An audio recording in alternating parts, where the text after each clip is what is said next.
Let's add some music to a big NBA commercial. Very large. This chase is heavy, and so we're not just watching. Always a good idea to start out with a little horn swell. Opens up to the empty stadium, really captures that moment. Of course, we got the strings. Drops down.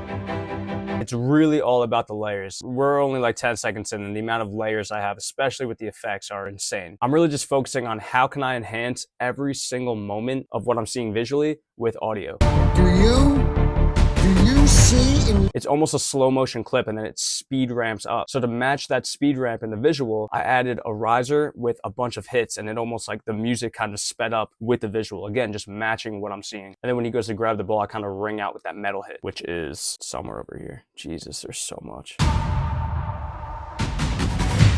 Also, just automating up crowd noises. When you can see the crowd, you should hear the crowd. So as D'Lo is hyping up the crowd, you can see in the automation, the crowd gets louder. And I also bring back into high frequencies because you want the crowd to feel closer. And if you roll a lot of high frequency content off, it feels like something's further away. When you want to bring more attention to something, you open up the filter and it's going to sound like it's closer to you. So let's just listen to the crowd real quick.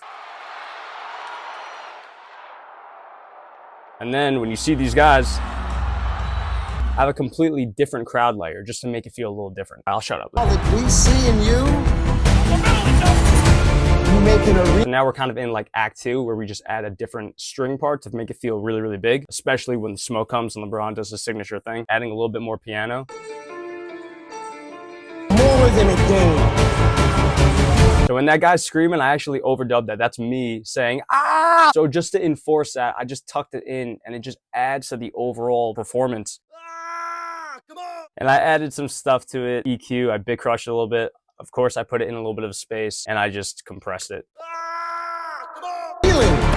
Sound effects are everything. When Anthony Davis blocks the shit out of that ball, you know there's gonna be a block sound. It feels like a surge of light. I put a really, really light swoosh sound when he hits the 3. Barely audible. If you take it away, it doesn't feel as believable. The last time. Of course, for this last big moment, we're bringing it home. Gotta have a choir. Can you hear us? Let's go! I really like that moment with the alley-oop. It's really all about the effects there. There's a sub-rise machine sound to a sub-drop that really just kind of, in my mind, makes time stand still right until he hammers that dunk home. All with just effect selection.